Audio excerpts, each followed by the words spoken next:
un petit paradis tropical en Guyane.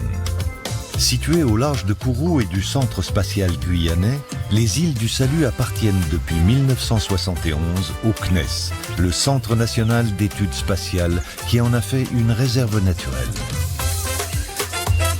Comme ces îles se trouvent sous la trajectoire du lancement des fusées, tous les habitants doivent les évacuer la veille des lancements.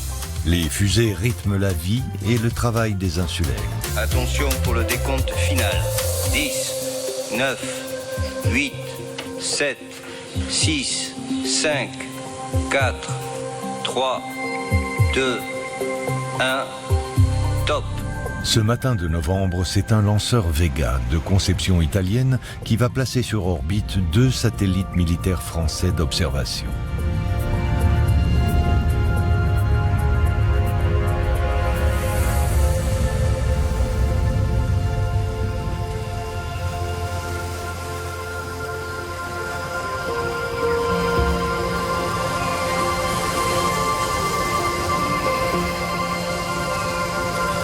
L'archipel des îles du Salut compte 3 îles au paysage de rêve. Royal, la plus grande et la plus touristique, dispose même d'une auberge pour les visiteurs de passage. L'île du Diable, la plus petite, est fermée au grand public.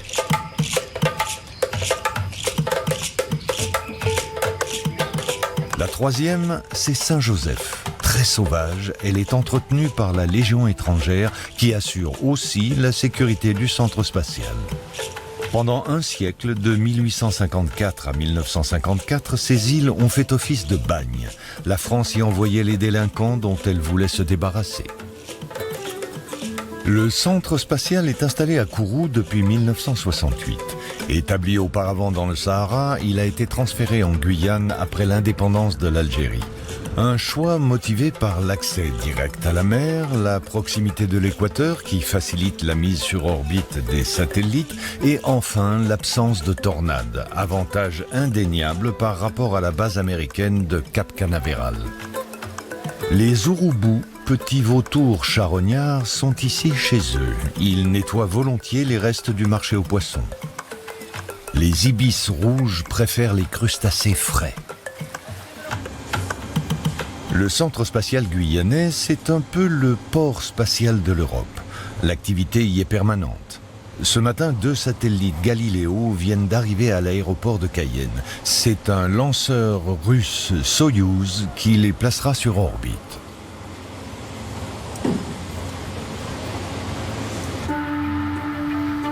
Ils sont acheminés vers la base de lancement de Soyouz, située en pleine forêt amazonienne comme celle de Vega et d'Ariane 5.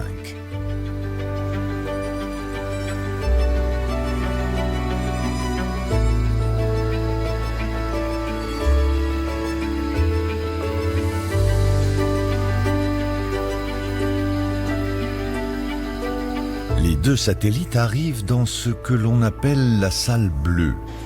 À cette étape de leur préparation, ils sont insérés dans la capsule, le dernier étage de la fusée, celui qui les placera en orbite. Les 2 premiers étages sont des propulseurs qui se détacheront après quelques minutes de vol.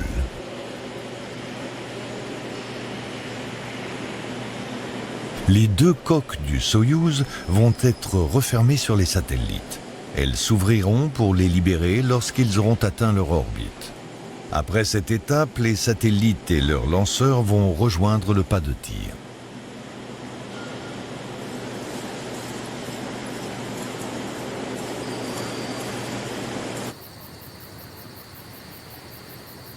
Il est difficile de prévoir avec précision la date d'un lancement. Il peut être retardé de plusieurs jours pour des raisons techniques ou à cause d'une météo défavorable. Le départ n'est certain que 10 minutes avant le début du compte à rebours. En ce début décembre, c'est la 4e tentative de lancement pour Soyouz. Depuis quelques jours, tous les habitants des îles du Salut ont dû revenir dormir à Kourou, sur le continent. Attention pour le décompte final. 10, 9, 8, 7, 6, 5, 4, 3,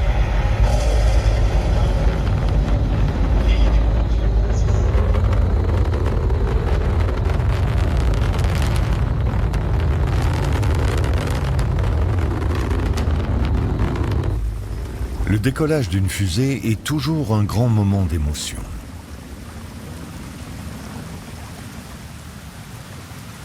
Le lendemain, Aurélie Schneider regagne les îles du Salut.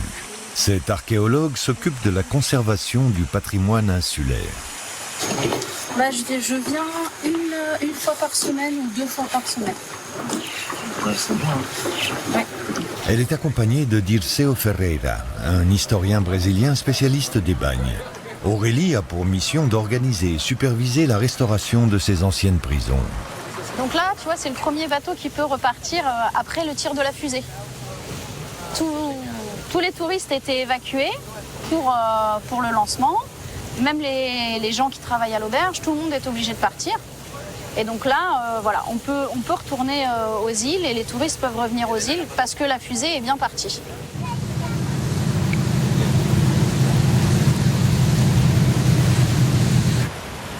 La Guyane est située au nord-ouest de l'Amérique du Sud. Le centre spatial et la ville de Kourou s'étendent sur la côte, dans l'estuaire du fleuve Kourou. Les îles du Salut leur font face, à 17 km au large.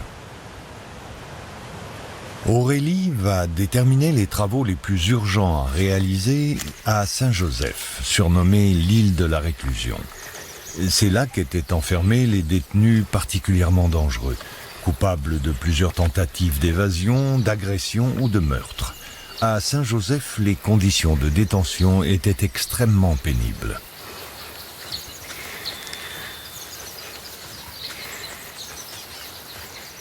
C'est le pays des bagnards soumis au silence, le pays des bagnards mal nourris, surveillés comme des fauves dans des cages et qui sortaient généralement soit morts, soit fous d'ici.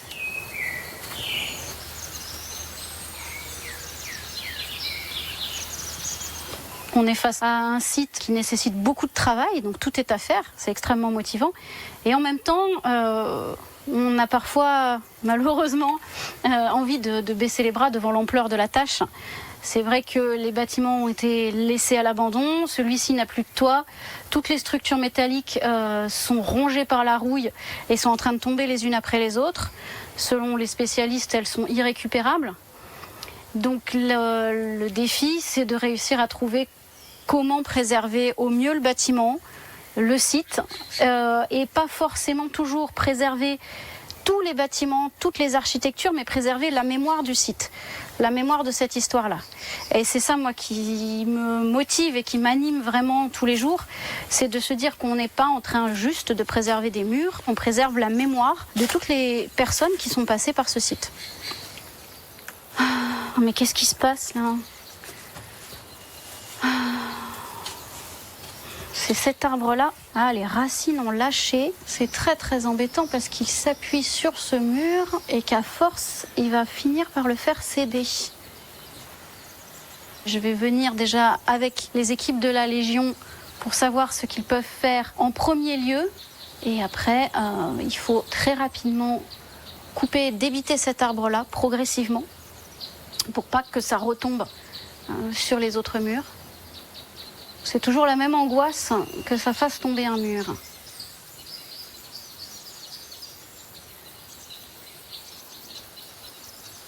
Typiquement, cet arbre-là, si on est amené à le couper, on risque de mettre en danger le bâtiment lui-même. Et c'est cet équilibre-là aussi qui fait l'identité de Saint-Joseph. Donc on ne pourrait pas se dire, là, demain, on coupe cet arbre-là. Alors que sur un autre site, sans cette dimension naturelle, on pourrait se dire, bon, il est au milieu des bâtiments historiques, on le coupe. Mais ici, c'est pas si simple. Les bâtiments du bagne ont été laissés à l'abandon pendant plus d'un demi-siècle parce qu'ils rappelaient un passé peu glorieux. Aujourd'hui, au contraire, on les considère comme un patrimoine unique, témoin d'une histoire hors du commun qu'il faut préserver.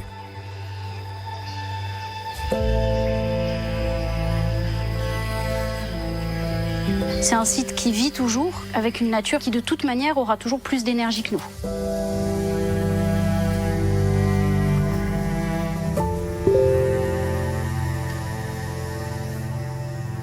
Le caporal-chef Philippe de la Légion étrangère est stationné en permanence à Saint-Joseph. Je suis le gardien de l'île Saint-Joseph, perdu au milieu de l'océan Atlantique, donc juste en face de Kourou. Et ma mission, c'est l'entretien du site de Saint-Joseph, entretien du cimetière, les vestiges du bagne à la réclusion principalement, et le chemin de ronde. Le prochain lancement est prévu dans 15 jours avec une fusée Ariane 5. Il n'y a pas de temps à perdre pour terminer les travaux urgents avant l'évacuation. Pour terminer dans les délais, Philippe et son collègue le caporal-chef Roland ont demandé du renfort.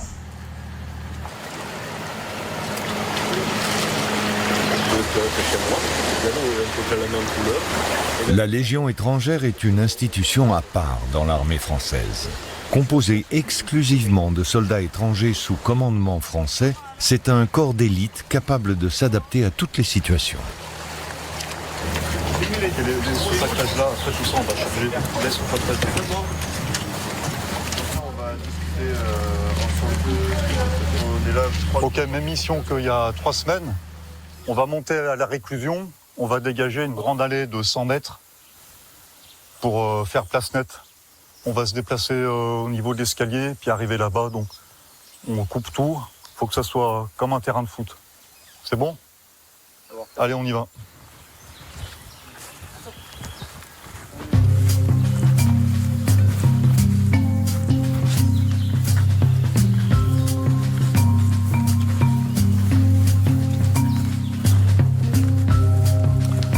Allez, Polka, bien.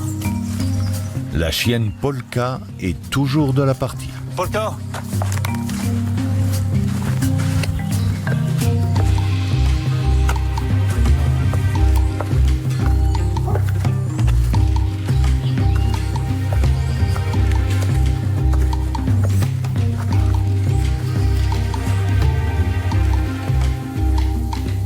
Regardez ici le marquage sur les anciens murs. Voilà, 1936. Voilà, ça fait partie du patrimoine. Mieux ? Oui. Allez.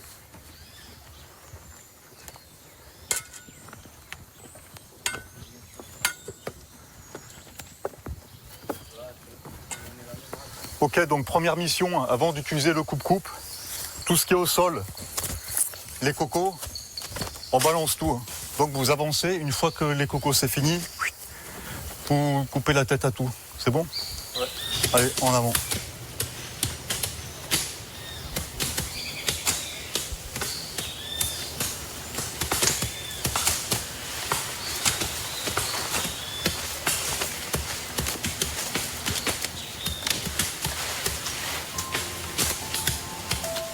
Pendant que les légionnaires entretiennent le patrimoine de Saint-Joseph, un événement mondial se prépare au centre spatial.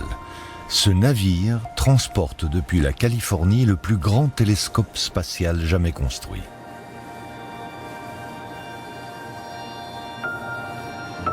Le James Webb, du nom d'un ancien administrateur de la NASA, mesure 17 mètres de hauteur, a demandé 30 ans d'études et a coûté 12 milliards d'euros.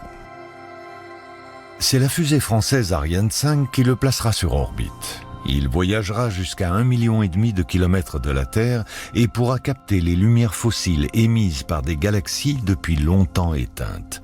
Il remontera le temps jusqu'à 13 milliards d'années. Si au centre spatial on a la tête dans les étoiles, sur les îles du Salut en revanche, on a les mains dans le ciment. À l'occasion du lancement du James Webb, le centre spatial va recevoir la visite de personnalités de la NASA. Plusieurs équipes sont chargées de rafraîchir le site. Autrefois, on cultivait des légumes sur des terrasses de culture, aujourd'hui noyés sous la végétation. Une équipe d'élagueurs a pour mission de leur redonner forme. Ils défrichent aussi le terrain autour des vestiges du bagne.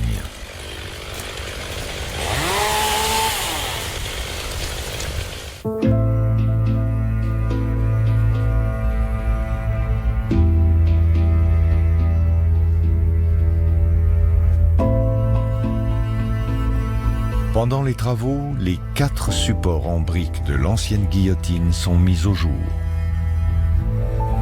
En un siècle, 70 000 bagnards ont été condamnés aux travaux forcés en Guyane. Sur les îles, le travail était moins pénible et le climat plus sain que dans les camps forestiers du continent, où peu de prisonniers survivaient plus de 5 ans. Aujourd'hui, l'île accueille essentiellement des touristes. Elle possède quelques-unes des plus belles plages de Guyane.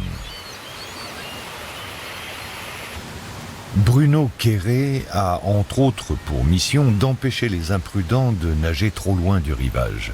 Entre les îles, les courants sont violents et dangereux. La digue des rochers qui entoure la plage des Bagnards a été construite par les prisonniers eux-mêmes en guise de protection contre les requins, très nombreux à l'époque. Ils étaient attirés par les déchets de la boucherie du camp, toute proche.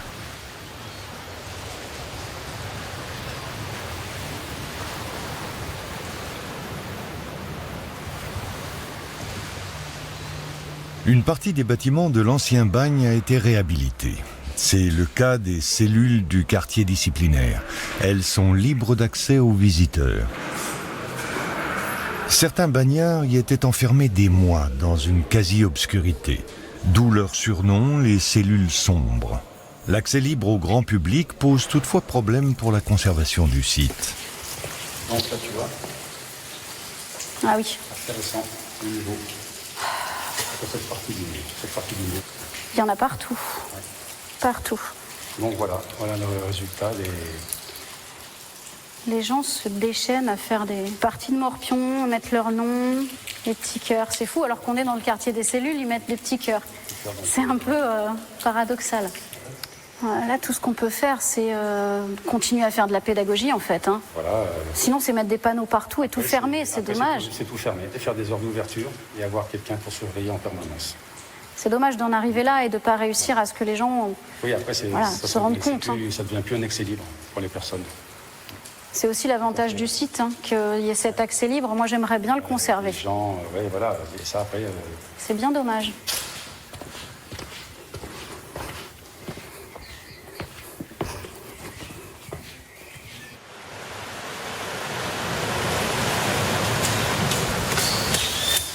Pendant ce temps, sur Saint-Joseph, les légionnaires poursuivent le nettoyage du chemin de ronde de la réclusion.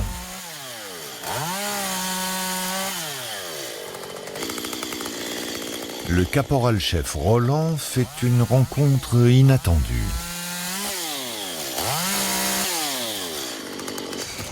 Oh, viens mon petit. Toi, tu coincé là-bas. Allez. Vas-y. Sauve-toi. Moi, Polka. On touche pas les tortues. Deux qui restent là, le padatou et toi tu vous restez ici, vous progressez tout doucement, vous faites bien court derrière les oreilles. Et les deux autres, vous venez, deux avec moi, deux qui restent ici.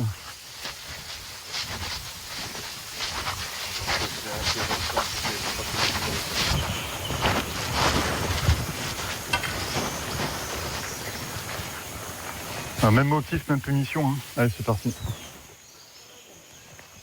Dès qu'on arrive en chantier comme ça, c'est noix de coco, c'est notre pire cauchemar. Parce que là, vous arrivez, vous voyez cette feuille. Ça vient des noix de coco. On va essayer de retirer. Si on arrive. Ouais. Voilà, c'est les noix de coco qui est tombée. Après, il pousse tranquillement parce qu'il y a une bonne nutrition intérieure dans une noix de coco. Et du coup, il n'a même pas besoin vraiment en terre fertile pour commencer son développement. Et ben, c'est vite fait, ça arrive à cette taille. C'est à peu près 3 mois. Alors, sur un grand terrain comme ça, 3 mois, ça arrive très vite. Et du coup, quand on arrive, déjà, il faut qu'on fait déraciner des noix de coco. C'est pas juste déplacer. Je vous montre un autre. Voilà. Cette noix de coco, pas plus que quelques semaines. Et vous voyez, je commence à pousser. Et ici, quelques semaines, on arrive à cette taille. Et en quelques mois, on trouve avec un cocotier. qui déjà nécessite un autre moyen, pas juste arracher à la main. C'est, voilà, on revient encore avec les tronçonneuses pour couper les arbres. Le problème, c'est que sur un endroit comme ça, c'est pas une seule, c'est des milliers de noix de coco qui poussent. Et comme c'est un île historique, protégé par UNESCO et plein de lois qu'on ne peut pas faire n'importe quoi. C'est difficile de faire venir des machines et utiliser des engins comme un concasseur. Ben, pour l'instant, on essaie de venir et arracher un par un toutes ces noix de coco.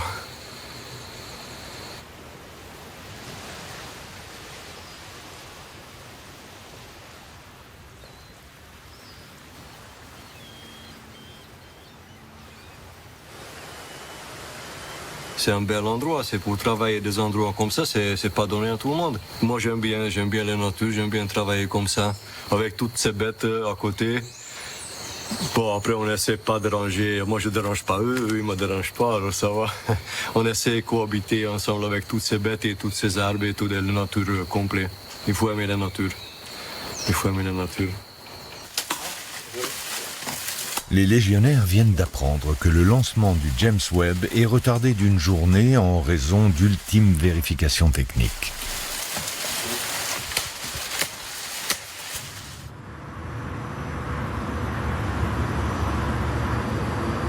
Sur la base de lancement d'Ariane 5, le télescope se trouve à présent dans la salle jaune.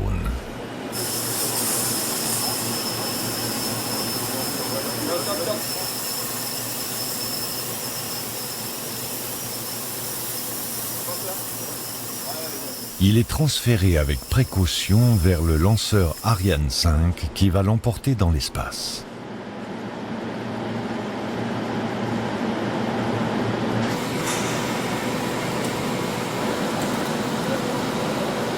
Les ingénieurs procèdent à une opération délicate qui consiste à arrimer le satellite à la coiffe, la tête du lanceur. Ariane 5 a la réputation d'être le plus sûr des lanceurs. Rien n'est toutefois laissé au hasard.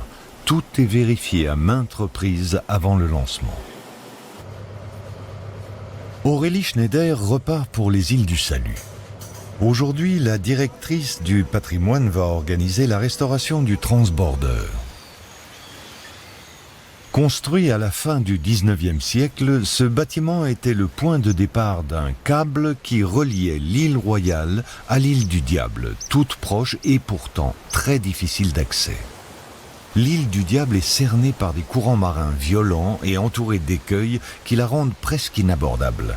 C'est là qu'étaient enfermés les prisonniers politiques, dont le plus célèbre fut le capitaine Dreyfus. Aurélie accompagne une équipe d'experts du Centre spatial, du ministère de la Culture et du territoire de Guyane. Ils doivent faire des choix. Quelle couleur pour l'enduit, quels matériaux et surtout quand relancer les travaux interrompus. Le véhicule, ça part beaucoup plus vite, le vernis, que sur une autre couleur en fait que du bleu ou autre. Restaurer les vestiges du bagne est un travail de longue haleine. Une multitude d'espèces, comme les colibris, vivent à proximité des hommes.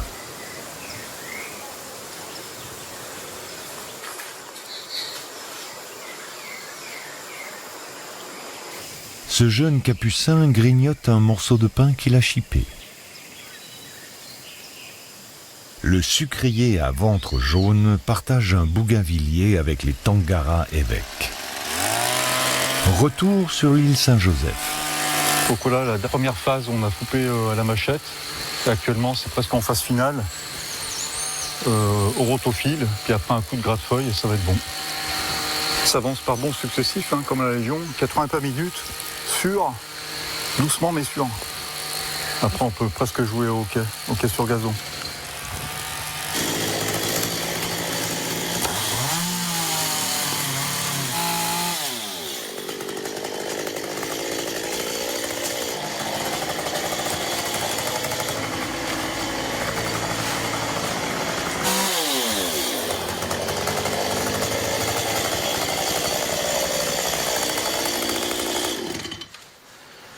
Voilà, Ok, il y a un... C'est bon, caporal-chef, les autres, on va pas couper maintenant. Les deux, pas de... Ouais. Parce qu'après, il faut qu'on monte sur cette table, qu'on puisse remettre les harnais, les fournis, les cordages, tout. Ouais. Ok?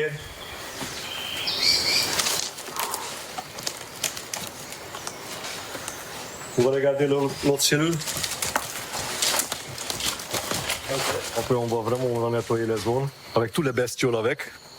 Parce qu'il y en a pas mal de bestioles ici aussi. Les fourmis rouges, les fourmis noires, les araignées. Il y a plein de bestioles. Les mouches à feu, surtout quand on monte sur un arbre et on ne voit pas les nids des mouches à feu. Et pour couper les arbres, là, ils nous attaquent. Et là, on n'a pas beaucoup de choix. Mais la plupart du temps, si on est à moins de 5 mètres, on saute direct parce que c'est tellement douloureux comme ça pique. C'est pour ça que ça s'appelle mouche à feu, parce qu'on a l'impression que c'est avec un braise et ils nous ont piqué. Il faut faire attention à tous les petits détails. C'est pas parce qu'une fois on a fini le travail ici que c'est pas fini le travail sur soi-même. Les fourmis maniocs sont des habitantes de longue date à Saint-Joseph. Appelées aussi fourmis coupe-feuilles, elles découpent les feuilles des arbres, les entassent dans leur fourmilière et les mâchent pour en faire du compost sur lequel poussent les champignons dont elles se nourrissent.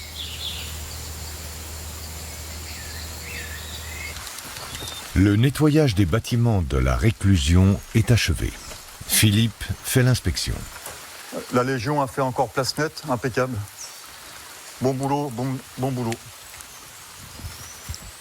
Impeccable. Polka, viens.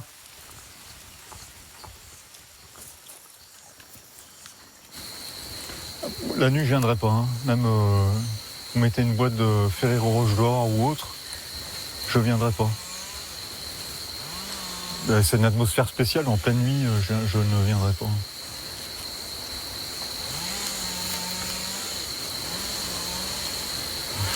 Je viendrai pas. Je pourrais pas venir.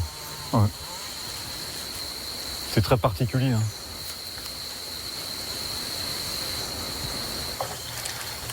Ok, bravo, merci, nickel. Bon boulot. Hein.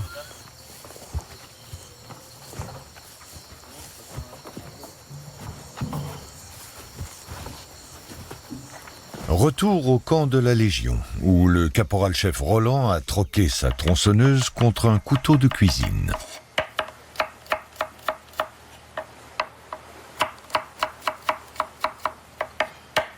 Le menu, c'est un courgette farcie à viande de bœuf, gratiné au four, avec des ailes de poulet et boudin blanc. Parce que travailler, c'est bien, mais après, il faut manger aussi. Sinon, le lendemain, on n'a plus de force pour continuer. Pour restaurer le bagne, l'île de Saint-Joseph, c'est valorisant. Parce que c'est partie du patrimoine de France, c'est un très bel endroit. Et si nous, on est dans la mesure d'attribuer avec notre travail pour garder cette beauté, on fait le maximum possible.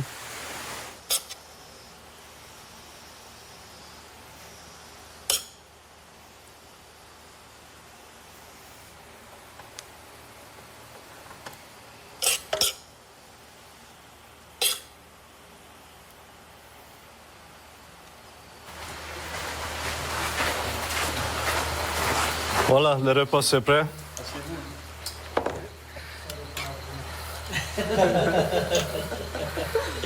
Parce qu'après l'effort, c'est le réconfort. Si un légionnaire mange bien, on peut demander tout. Santé à tous. Merci pour le travail accompli. Santé. Santé tout le monde. Après le repas, les légionnaires devront eux aussi quitter l'île en prévision du tir de la fusée. Bon appétit. Au centre spatial, la station météo envoie des ballons-sondes dans la haute atmosphère pour évaluer la force des vents. Cette fois, tout va bien.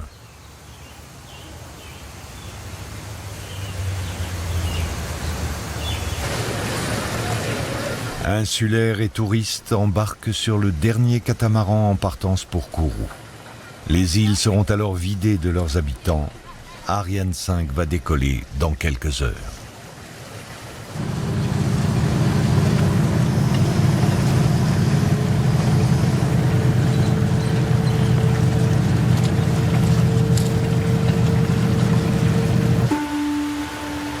Le lendemain matin, à Kourou, Aurélie Schneider inspecte un futur chantier.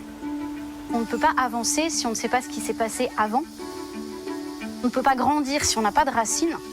Et effectivement, les racines de l'histoire de la Guyane sont lourdes, sont complexes. Ce sont des pages qu'on pourrait qualifier de négatives pour l'avenir.